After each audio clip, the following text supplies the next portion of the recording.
आज Doubtnut app download करें। Doubtnut पर अपने सभी गणित, रसायन विज्ञान, भौतिक विज्ञान और जीव विज्ञान के डाउट्स का करो सफाया। बस प्रश्न की फोटो खींचो, एक ही प्रश्न को क्रॉप करो और तुरंत वीडियो सोल्यूशन पाओ। अभी डाउनलोड करें। प्रश्न दिया है कि एक मनुष्य शांत पानी में 3 किलोमीटर प्रति घंटा की दर से तैरता है। उसे 500 मीटर चौड़ी नदी को तैरकर पार करना है जो 2 किलोमीटर प्रति घंटे की दर से बह रही है। यदि वह तैरते समय सदा अपने धारा की दिशा में 120 अंश पर रखता है तो स्थिति ए, नदी को पार करने में कितना समय लगेगा ये हमको ज्ञात करना है। और बी क्या दिया है, नदी के दूसरी ओर वह किस बिंदु पर निकलेगा ये हमको ज्ञात करना है। ठीक है दोस्तों, प्रश्न के अनुसार हम क्या करेंगे, सबसे पहले एक चित्र बना लेंगे।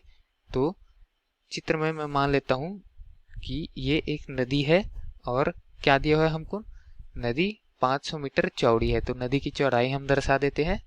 कितना चौड़ा है बोला गया है, 500 मीटर। ठीक, तो इसका मान क्या है, 500 मीटर। ये क्या है, नदी की चौड़ाई दिया हुआ है। अब दो स्थिति मानेंगे हम या फिर दो बिंदु मान लेंगे। ये ए बिंदु है और ये बी बिंदु है उसके लंबवत। ठीक, नदी की धारा के दिशा के लंबवत ए और बी दो बिंदु है। ठीक है, तो ए बिंदु से तैरना शुरू करता है वो और उसको बी बिंदु तक जाना है। लेकिन जल जो है वो कितनी वेग से बह रहा है, 2 किलोमीटर प्रति घंटे की रफ्तार से बह रहा है। ठीक है, और शांत पानी में 3 किलोमीटर प्रति घंटे की दर से वो तैर सकता है। अब प्रश्नानुसार क्या बोला गया है कि धारा की दिशा से 120 अंश पर रखता है। धारा की दिशा क्या है, ये है। अब इससे 120 अंश बनाऊंगा तो कुछ कुछ ये बनेगा, मतलब 90 अंश जो रहेगा ये 90 अंश से 30 अंश अधिक बनाएगा। ठीक है दोस्तों, तभी तो 120 अंश हो जाएगा। तो इसको मैं क्या करता हूँ, ए और बी पर एक रेखा खींच देता हूँ। ठीक है, ए और बी पर मैंने एक रेखा खींच दिया। इस रेखा के 30 अंश पर क्या कर रहा है वो, 30 अंश उसका दिशा है जाने का। ठीक है, यहाँ से मतलब धारा की दिशा से 120 अंश है तो यहाँ से कितना हो जाएगा, 30 अंश है। मैं लिख भी देता हूँ यहाँ पर कि 30 अंश दिशा पर वो गति कर रहा है। ठीक है, अब हम क्या जानते हैं कि ये अपनी वेग से गति कर रहा है। इसका जाने का वेग कितना है, प्रश्न में हमको दिया हुआ है कि 3 किलोमीटर प्रति घंटा इसका जाने का वेग है और पानी का वेग भी 2 किलोमीटर। तो दोनों का परिणामी कुछ इस दिशा पर बनेगा। परिणामी मैं बना देता हूँ, कुछ इस दिशा पर परिणामी बनेगा दोस्तों। ठीक है, अब मैं क्या मानता हूँ, ये जो परिणामी है वो पानी की दिशा से थीटा कोण बना रहा है। कौन सा, थीटा कोण बना रहा है। ठीक, अब ये इस बिंदु पर निकलेगा। मैं वेग का नाम दे देता हूँ, ये कौन सा वेग है, ये मनुष्य का जल के सापेक्ष वेग है। ठीक है, शांत पानी मतलब जल के सापेक्ष। तो वी एम आर लिख देता हूँ मेन का, रिवर के लिए वी एम आर मतलब मनुष्य का शांत पानी में वेग है। ठीक, अब 2 किलोमीटर प्रति घंटा पानी का वेग है तो ये किसका वेग है, वी आर जी मतलब जल का जमीन के सापेक्ष या फिर ग्राउंड के सापेक्ष रिवर का वेग है। ठीक है, अब उसके बाद ये जो परिणामी वेग निकलेगा दोनों का, वो परिणामी वेग किसका रहेगा, इंसान का जमीन के सापेक्ष रहेगा वी एम जी। जो मेन का ग्राउंड के सापेक्ष वेग रहेगा वो निकल जाएगा यहाँ से। ठीक है दोस्तों, तो अब हम इसको आगे हल करना शुरू करते हैं।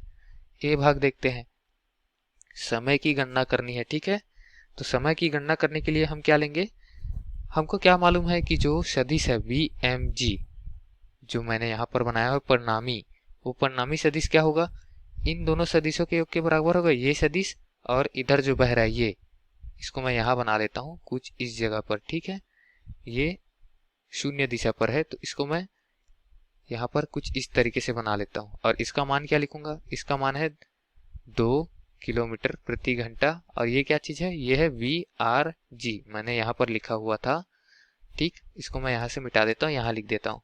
तो ये सदिश और एक ये सदिश दोनों का क्या हो जाएगा, सदिश का योग ये जो परिणामी हो जाएगा उसके बराबर हो जाएगा। ठीक है, तो वी आर जी उसका सदिश धन योग में क्या आएगा यहाँ पर, वी एम आर उसका सदिश, यानी कि इंसान का जल के सापेक्ष और जल का धरती के सापेक्ष जो वेग है दोनों का सदिश वेग मतलब इंसान का धरती के सापेक्ष वेग आ जाएगा। इसको मैं समीकरण 1 लिख देता हूँ। ठीक है, अब आगे y का घटक लेंगे। ठीक है, y घटक लेने पर एक्स और वाई घटक जानते हैं ना आप। वाई मतलब होता है ऊर्ध्वाधर, एक्स मतलब होता है क्षैतिज, ठीक है। और वाई घटक लेंगे तो वी एम आर जो दिया है इसका कौन सा घटक हो जाएगा यहाँ पर, कॉस घटक हो जाएगा, कॉस 30 अंश। तो वी एम आर कॉस 30 ये क्या है, ए से बी की ओर वेग है, कौन सा दिशा पर, वाई घटक पर, ठीक है। तो इसका मान क्या आ जाएगा, इसका मान आएगा वी एम आर का मान क्या होता है हमारे पास, हमको प्रश्न में क्या दिया हुआ है, वी एम आर का मान 3 किलोमीटर प्रति घंटा, तो इसको लिख लेते हैं। और कॉस 30 अंश का मान क्या होगा, कॉस 30 अंश का मान वर्गमूल 3/2 होता है। तो वी एम आर कॉस 30 अंश मतलब वाई घटक लेंगे तो मान क्या आ जाएगा, 3 वर्गमूल 3/2 किलोमीटर प्रति घंटा, ठीक है दोस्तों। अब उसके बाद समय निकालना है हमको, कहाँ से, ए से बी की ओर पहुंचने में लगा समय। तो समय क्या होता है, लिख देते हैं, समय बराबर होता है हमारे लिए दूरी बटे चाल। तो दूरी तो हमने निकाल लिया 500 मीटर तय करने में, ये 500 मीटर क्या है, दूरी है। और चाल भी हमने निकाल लिया, ये 500 मीटर मतलब जो वाई घटक है उसको तय करने में दूरी 3, उसको तय करने में दूरी नहीं, उसको तय करने के लिए चाल कितना है, 3 वर्गमूल 3/2, तो उसको भाग दे देंगे। 500 बटे में क्या आएगा, 3 वर्गमूल 3/2। इसको हल करेंगे दोस्तों, तो हल करने पर हमको ये 500 मीटर में दिया हुआ है, लेकिन वेग कितने में दिया हुआ है, किलोमीटर में। तो इस मीटर को हम किलोमीटर में परिवर्तित कर लेंगे या फिर किलोमीटर को मीटर में, तो हम मीटर को किलोमीटर में परिवर्तित कर लिए। तो समय क्या आ जाएगा हमारे पास, समय का मान आएगा 1/3 वर्गमूल 3।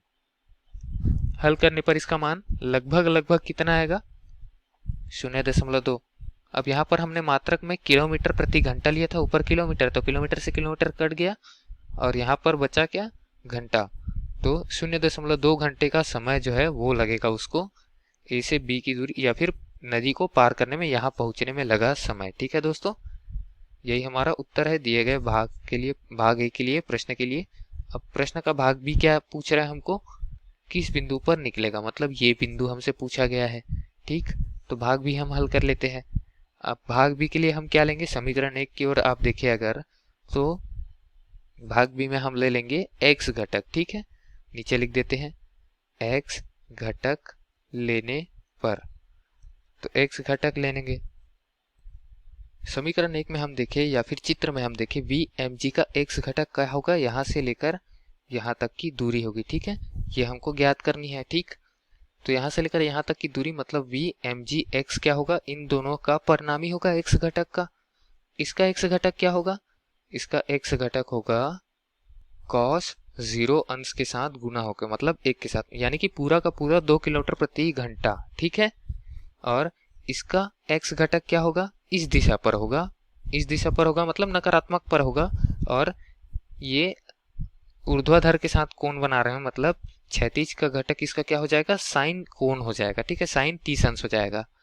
तो क्या लिखेंगे, v, हमको प्रश्नानुसार समीकरण 1 में वी एम जी का निकालना था, तो वी एम जी उसका कौन सा घटक ले रहे हैं, x घटक क्या हो जाएगा, x घटक में आर जी है यानी कि 2 किलोमीटर प्रति घंटा, या फिर वी आर जी लिख देते हैं इसको, x में 2 किलोमीटर प्रति घंटा ही होगा, ठीक है। ऋण ऋण क्यों, क्योंकि दिशा इसका अलग है। और वी एम आर साइन 30 अंश, क्योंकि ये ऊर्ध्वाधर के साथ कोण बना रहा है, तो वी एम आर साइन 30 अंश, ठीक। वी आर जी का मान हमको मालूम है, वी एम आर का भी मालूम है, हम यहाँ पर मान रख देते हैं 2 किलोमीटर प्रति घंटा वी आर जी का मान है। और वी एम आर का मान क्या है हमारे पास, वी एम आर का मान है हमारे पास, प्रश्न में क्या दिया हुआ है हमको, 3 किलोमीटर प्रति घंटा, तो रख देंगे मान 3 गुना साइन 30 अंश का मान 1/2, या फिर इस पूरे को हम क्या लिख सकते हैं, 2 ऋण 3/2 क्या होगा, 1.5। तो यहाँ से वी एम जी एक्स मतलब x घटक में जो वेग आएगा मनुष्य का धरती के सापेक्ष, वो क्या आ जाएगा यहाँ से 0.5 किलोमीटर प्रति घंटा, ठीक है दोस्तों। तो वेग हमने निकाल लिया, हमको क्या निकालना था, हमको निकालना था दूरी निकालना था यहाँ से यहाँ तक का। अब वेग पता है तो दूरी हम निकाल सकते हैं क्या, दूरी क्या हो जाएगा हमारे लिए, दूरी हो जाएगा वेग गुना समय, ठीक है। वेग क्या है 0.5 किलोमीटर प्रति घंटा, समय कितना लग रहा है, हमने पहले भाग में निकाला 0.2 घंटा, ठीक है। तो 0.2, तो किलोमीटर में हमारा मान क्या आ जाएगा, हमारा मान आ जाएगा लगभग 0.1 किलोमीटर, ठीक है। कितना दूरी हो जाएगा, दूरी आ जाएगा 0.1 किलोमीटर। यही भाग 2 के लिए या फिर भाग बी के लिए प्रश्न का हमारा हल है दोस्तों। धन्यवाद। कक्षा 6वीं से 12वीं से लेकर नीट, IIT, JEE वो एडवांस के लेवल तक 1 करोड़ से ज्यादा छात्रों का भरोसा। आज ही डाउनलोड करें डाउटनेट ऐप या व्हाट्सएप करें अपने सारे डाउट्स 8400 400 400 पर।